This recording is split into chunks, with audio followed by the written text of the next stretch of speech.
उत्तर दिलेलं आहे। खरं म्हटलं तर मला कळत नाही की आम्ही त्यांच्या पक्षाचं रोहित पवारांनी डॅमेज करण्यासाठी एवढी 5 कोटीची सुपारी दिली अशा प्रकारचं वक्तृत्व करणं हा बालिशपणा आहे। मला वाटतं की आम्ही करण्याच्या ऐवजी त्यांनीच आता मित्रपक्ष त्यांना डॅमेज करतो याच्या बाबतीमधला अभ्यास करणं गरजेचं आहे। खऱ्या अर्थाने त्यांना कोण अडचणीत आणण्याचा प्रयत्न करतोय याचा त्यांनी शोध घ्यावा। मित्रपक्षाच्याकडे आपण तशा असलेल्या काही घटना बघितल्या त्याचं उत्तर त्यांनी शोधावं। आमचा काही त्यांच्या पक्षाला किंवा त्यांना डॅमेज करण्याचा कुठलाही वाईट हेतू आमचा नाही। एक रोहित पवार यांच्याकडनं एक अशी बातमी येते आहे की गोंदूबाबा खरात जो आहे त्याच्या वतीनं काही महत्वाच्या राजकीय पुढाऱ्यांच्या फोटोंवर फुल्या मारल्या जात होत्या आणि तशीच फुली अजितदादा पवार यांच्या फोटोवर सुद्धा मारलेली हस्तगत झालेली। मी कालही सांगितलं होतं, सभागृहामध्ये सुद्धा ही चर्चा झाली, त्यावेळेला सुद्धा चर्चा अशा मध्यम झाली होती की ऑपरेशन खरात हा निव्वळ हा ऑपरेशन करत असताना त्याच्या पाठीमागं काहीतरी असेल, त्यामुळे एवढं मोठं ऑपरेशन झालेलं आहे। त्यात रोहित पवारांनी सांगितल्याप्रमाणे शंकेचं कारण उभं केलेलं गेलेलं आहे। अनेक लोकांच्या असलेल्या फोटोवर फुल्या मारल्या गेल्यात अशा प्रकारची चर्चा ही साधारणतः होती। त्याचा आणि ह्या असलेल्या घटनेचा काही संबंध आहे का याच्या बाबतीमध्ये जर शंका व्यक्त केली असेल, आता CID चौकशी चालू आहे, CBI चौकशीच्या बाबतीमध्ये मागणी केलेली आहे। मला अजूनही कळत नाही की मी काल मी बघितलं नाशिकला एक बॅनर लावलेला दिसला, त्यामध्ये सामान्य जनतेची भावना त्या बॅनरमधून कळली की साधा FIR सुद्धा होऊ शकत नसेल अजितदादांचा, ते महाराष्ट्राचं दुर्दैव आहे। त्यामुळे शंकेला अनेक कारणं आहेत। त्या बाबतीमध्ये मुख्यमंत्र्यांनी सांगितलेलं आहे की मी कारवाई करतोय, परंतु काय कारवाई केली, ब्लॅक बॉक्सचं काय झालं, ब्लॅक बॉक्सला लगेच आपण 21 दिवसाच्या आतमध्ये लगेच त्याचा रिपोर्ट यायला पाहिजे। अजून त्याच्या बाबतीत मला रिपोर्ट आला नाही। CID चौकशीची काय झालं त्याच्या बाबतीमध्ये खुलासा झाला नाही आणि म्हणून ह्या शंकेच्या मध्ये रोहित पवारांनी केलेल्या शंकेला कुठेतरी त्या ठिकाणी साम्य जुळतं का याचा निश्चितपणाने शोध आता खात्याने करणं गरजेचं आहे। सर, पण अशोक खरातच्या प्रकरणामध्ये सातत्यानं अशोक खरातला अटक होऊन जवळपास आता 10-1 दिवस झालेले आहेत, 10-15 दिवस झालेले आहेत, परंतु अशोक खरातांचे कुटुंबीय मात्र अद्याप देखील फरार आहे। काल मुलगा हर्षवर्धन खरातला अटक केली जाते, परंतु त्यांच्या पत्नी कल्पना खरात या देखील अद्याप कुठेतरी फरार आहे।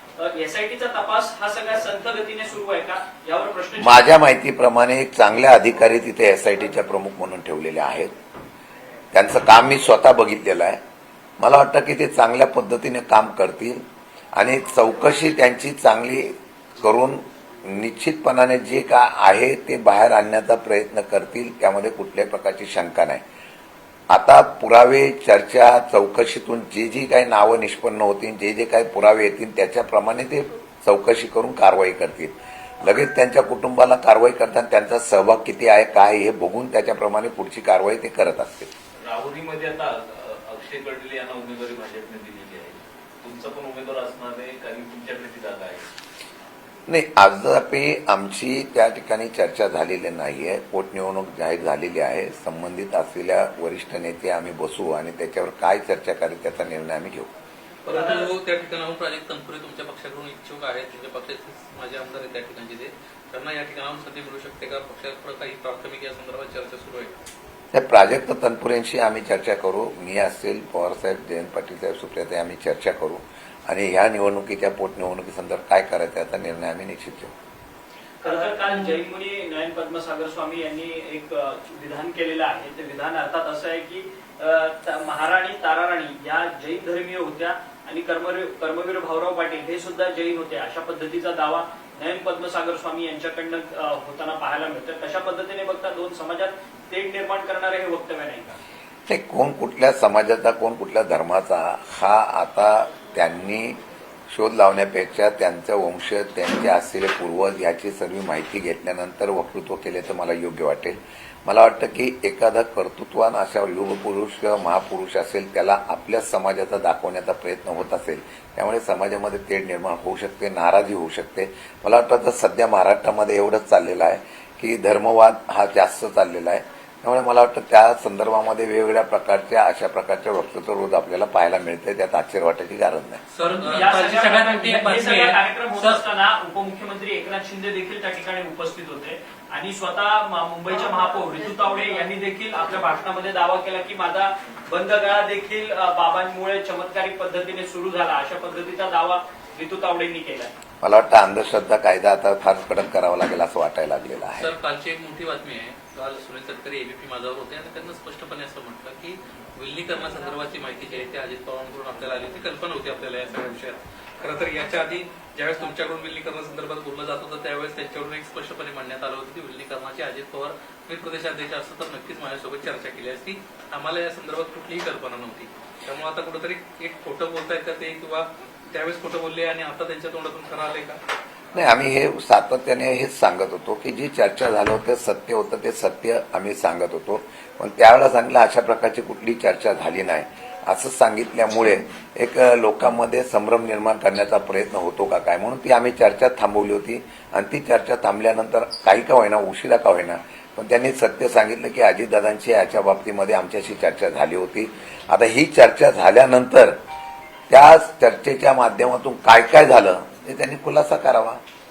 सुनेत्रा वहिनीचं नेतृत्व तुम्हाला मान्य असेल का? जर आता पुन्हा एकदा विलगीकरणाचा विषय जर आला तर माझ्या माहितीप्रमाणे अजितदादा हयात असताना विलिनीकरणाच्या बाबतीमध्ये झालेल्या चर्चेमध्ये काय करायचं काय नाही करायचं याच्या संदर्भामध्ये सविस्तर चर्चा झाली होती. अजितदादा गेल्यानंतर ज्यावेळेला सुनेत्रा वहिनींचं नेतृत्व पुढे आणायचा निर्णय झाला, हा कुठेही चर्चेच्या बाबतीमध्ये करत असताना तो त्यांच्या पक्षाचा निर्णय, त्यांनी त्याप्रमाणे काय निर्णय घ्यायचा हा त्यांचा अधिकार होता. कोणाला करावं ह्याच्या बाबतीमध्ये आम्ही सांगण्याची त्या ठिकाणी वेळ येण्याची गरजच नव्हती. आता ते जे सांगतायत की बाबा सुनेत्रा वहिनींचं नेतृत्व तुम्हाला मान्य होतं का, ती चर्चा आताही कुठे आमच्याशी झालीच नव्हती आणि ते नेतृत्व दिल्यानंतर सुद्धा चर्चा झालेली नाहीये. त्यामुळे मला वाटतं की चर्चा झाली नसेल त्या चर्चेवर आम्ही स्टेटमेंट देणं किंवा त्या चर्चा झाली नाही त्या चर्चेवर त्यांनी आम्हाला प्रश्न विचारणं मला योग्य वाटत नव्हतं. मला वाटतं की सुनेत्रा वहिनींचं आता त्यांनी राष्ट्रीय अध्यक्ष केलेलं आहे, राज्याचे उपमुख्यमंत्री झालेले आहेत, सगळे त्यांची प्रमुख पदं त्यांना दिलेली आहे. आता ही चर्चेचा आम्ही विषय जो आहे तो बाजूला ठेवून आता आम्ही आमच्या पद्धतीने पक्षवाढणी आणि आमचे आमदार खासदार सगळेजण आता सरकारच्या असलेल्या भूमिकेच्या माध्यमातून जी काय सध्याची परिस्थिती आहे त्याच्यावर फार मोठ्या प्रमाणात चांगलं काम करतायत. परंतु अजितदादांच्या मृत्यूनंतर देखील सातत्यानं विलिनीकरणाच्या संदर्भात आमच्याशी दादांनी कोणतीही चर्चा केली नाही, आम्ही पक्षाचे प्रदेशाध्यक्ष आहोत अशा पद्धतीनं जो काही दावा सुनील तटकरे यांच्याकडनं केला जात होता तो त्यांनी काल दावा स्वतःच खोटा ठरवलेला आहे. परंतु अजितदादांना मृत्यूनंतर देखील बदनाम केलं जात होतं का अशी वक्तव्य करून याची कल्पना मला नाहीये. पण मला वाटतं की त्यांनी हे कबूल केलंही. आम्ही हेच सांगत होतो की आम्ही कुठल्याही प्रकारची आम्ही फक्त त्यांचं दादांचं झालेलं निधन होतं त्या निधनाच्या वेळेला त्यांची अंतिम इच्छा म्हणून आम्ही भावना व्यक्त केली, ती पण आम्ही लगेच केली नव्हती. काही लोकांनी त्याच्यावर वेगवेगळ्या प्रकारच्या प्रतिक्रिया लगेच द्यायला सुरुवात केली होती, आम्ही दिली नव्हती. मला वाटतं की आता हा विषय संपलेला आहे. सत्य जे होतं ते बाहेर त्यांनी सांगितलं, उशिरा का होईना सांगितलं त्यांना. आता हे दादांचं नाव खराब झालं काय नाही, हे आता मी सांगणार नाही, कारण आम्ही जे सत्य होतं ते सांगितलं. आता ते सत्य त्यांनी उशिरा सांगितल्यानंतर त्यांनी का सांगितलं नाही, त्यांना कोणी सांगितलं का की तुम्ही आता तुम्ही बोलू नका, हे त्यांना विचारा. त्यावेळेस अजित पवारांच्या निधनानंतर तातडीनं पहिल्यांदा जर प्रतिक्रिया करून यायला सुरुवात झाली तर ते तुमच्या पक्षाकडून सुरू झाली होती. त्यामुळे कुठेतरी एक दबाव होता आणि या दबावाला जुगारून कुठेतरी सुनेत्रा पवारांना अध्यक्ष करायचं होतं, कारण सुनेत्रा पवारांच्या अध्यक्षासंदर्भात तुमच्यातून कुणीही बोलत नव्हतं आणि त्यामुळे कुठेतरी हा निर्णय घ्यावा लागला अशी एक चर्चा या निमित्तानं समोर आली. कसं आहे, जर तर त्या प्रश्नाला महत्व नसतं. असं आहे की विलिनीकरण त्यावेळेला होणार होतं, ही चर्चा होती का होती. फोटो का दाखवला 2-4 दिवसानंतर काही लोक सांगत होते की नाही ही चर्चा अशी झाली नव्हती म्हणून ती बैठकीचा फोटो दाखवला गेला असेल. आता तो फोटो दाखवल्यानंतर आल्यानंतर मग आता तो फोटो का दाखवला, मग तुम्ही चर्चा करताना हे नेतृत्व मान्य करणार का, ते नेतृत्व मान्य करणार ना, असे प्रश्न विचारण्याचा प्रश्न करणंच हे चुकीचं होतं. मला वाटतं की ती विचारण्यामधला त्यांचा हेतू काय असेल याची मला कल्पना नाही. पण मला वाटतं की आता हा विषय आम्ही सगळं थांबवलेला आहे. आम्ही आता आमच्या पद्धतीने काम करतोय.